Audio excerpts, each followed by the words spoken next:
Welcome to the HiArc EHR system. In this module, we'll see how to record a patient encounter, submit e-prescriptions, and place lab orders. We begin by logging into the system using our unique, secure ID and password. Today, we're logging in as staff member Rachel Botham. When a patient comes into the office, the front desk will confirm the appointment details from the appointment calendar. Let us take the case of the patient, Henry McHale. After confirming the details, his status is changed from pending to in lobby. Click on Save. Next, the nurse logs in to start a patient encounter. Today, nurse practitioner Maria Wells will start Mr. McHale's encounter. Click on the patient's name in the appointment calendar, and the form with the details of that appointment will open up. Click on the Encounter button. Fill in the relevant fields in the form and select the type of chart from the drop-down menu. Today, Ms. Wells will select History and Physical for Mr. McHale. Then click on Proceed. The Encounter form for History and Physical opens up. The system will show any pending clinical quality alerts that need to be addressed. There are various ways of filling in the Encounter form, such as voice recognition, typing into the system, and by using traditional medical transcription services. These methods are covered in separate demo videos. Ms. Wells starts the encounter by recording Mr. McHale's social history related to drug use, alcohol use, and smoking status.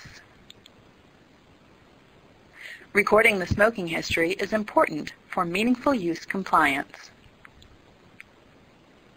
Once these fields are complete, click on Next. The vital signs that need to be recorded will be listed across the top of the page. Once the height and weight are entered, the system will automatically calculate the BMI. Enter the values for the other fields, then click on Add. Ms. Wells needs to record the impressions, discussion, and plan of care. Next, Ms. Wells needs to record whether any immunization has been given or if Mr. McHale has taken any vaccine at a remote location. Click on the Immunizations from the left-hand navigation menu. From the Add Immunization screen, we select the vaccine and enter all the other relevant details.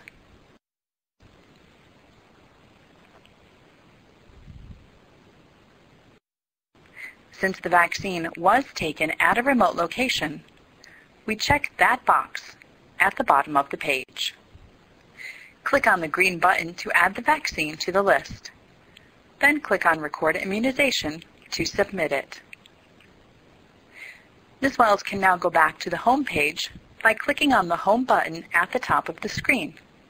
She will again click on Mr. McHale's name to go back to the appointment page and will change his status from in lobby to exam room. Next, the provider will log in to proceed with the encounter. Mr. McHale is being seen today by Dr. Alexander Fleming. Dr. Fleming begins by opening up Mr. McHale's appointment details page, clicking on the Encounter button, and checking the information entered by Ms. Wells. Dr. Fleming will click on the Problem button from the left-hand navigation menu. Select the start date. This is the date which the patient states the problem started. From the Major Problems drop-down, select the major category. Dr. Fleming chooses Acquired Hypothyroidism.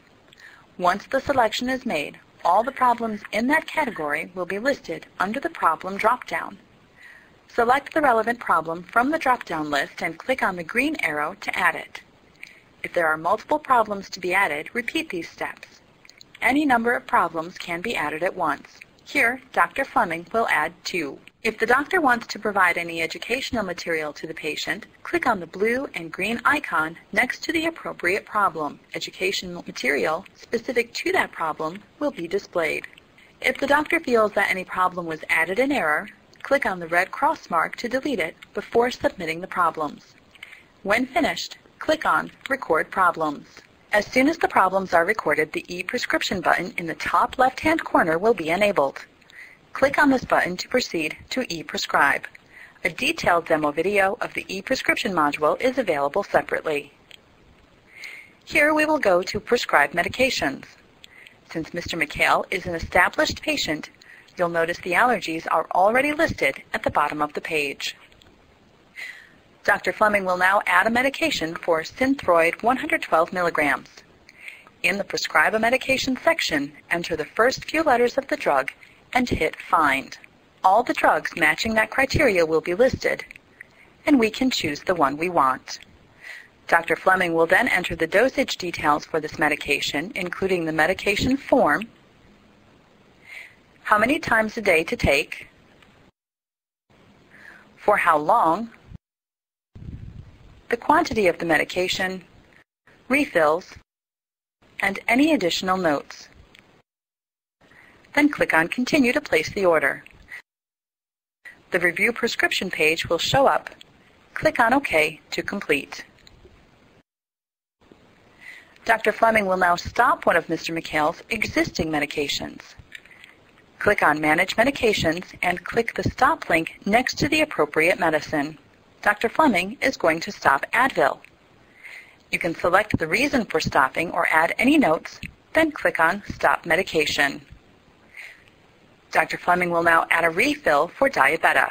Click on Modify next to Diabeta, and from the Refills drop-down box, select the number of refills. Dr. Fleming selects 2 refills, then clicks on Continue to place the refill order. Go back to the prescription page by clicking the Prescribe button at the top of the page. Dr. Fleming now would like to prescribe Tums Calcium for Bone Life 300 milligrams. The dose and frequency is automatically populated. The doctor will change the frequency from 5 times a day to 4 and click on Continue. The Review Prescription page will show up. Click on OK to complete. We can now see Mr. McHale's 2 pending prescriptions, Synthroid and Tums Calcium. The pending prescriptions can also be viewed by clicking on Pending RX at the top of the page. The number shown in parentheses is the number of prescriptions that are pending. Dr. Fleming must approve and sign off the prescriptions in order to complete the order. Every provider will have a password to approve prescriptions.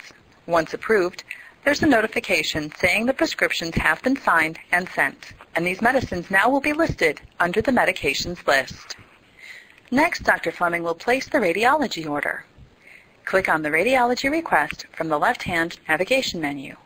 Check that all the details are correct. If there are multiple problems, select the problem for which the radiology order is to be submitted. Notes can be entered if required. Select the method type, test system, and low-ink short name from the drop-down boxes. The corresponding low-ink code for the test will be displayed in the next field. If your practice supports multiple radiology systems, select the system to which you want to place the order, then click on Add. The order is displayed in the Requested Orders box. If there are multiple orders to be placed, repeat these steps. If any order has been placed in error, you can delete it before submitting it to the lab. Click on the red cross mark next to the appropriate test to remove it from the list.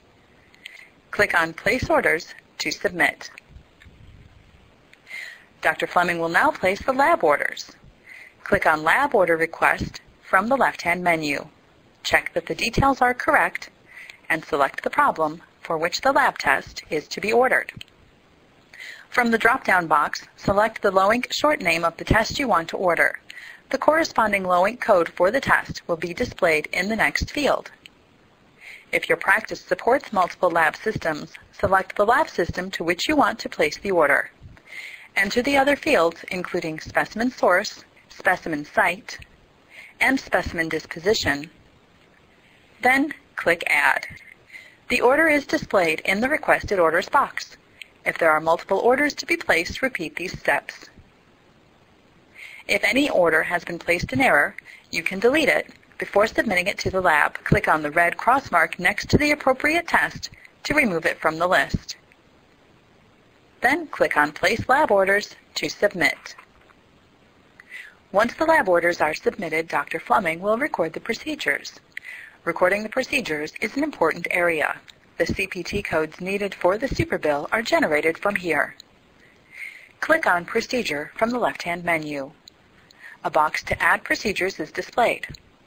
The problems are shown in a drop-down menu. Select the problem for which the procedure is to be added. In the field named Procedure, all the procedures approved by CMS for that selected problem are shown. This is done using crosswalk data. This prevents the human error of selecting the wrong procedures that then result in insurance denials. The doctor can also mark a follow-up from here. Then click on the green arrow to add the procedure to the list. If there are multiple procedures to be added, repeat these steps. Then click Submit. Click on Clinical Summary from the left-hand menu. Clinical Summary displays the patient details for that particular selected encounter. The problem list includes date diagnosed, ICD code, problem, and status.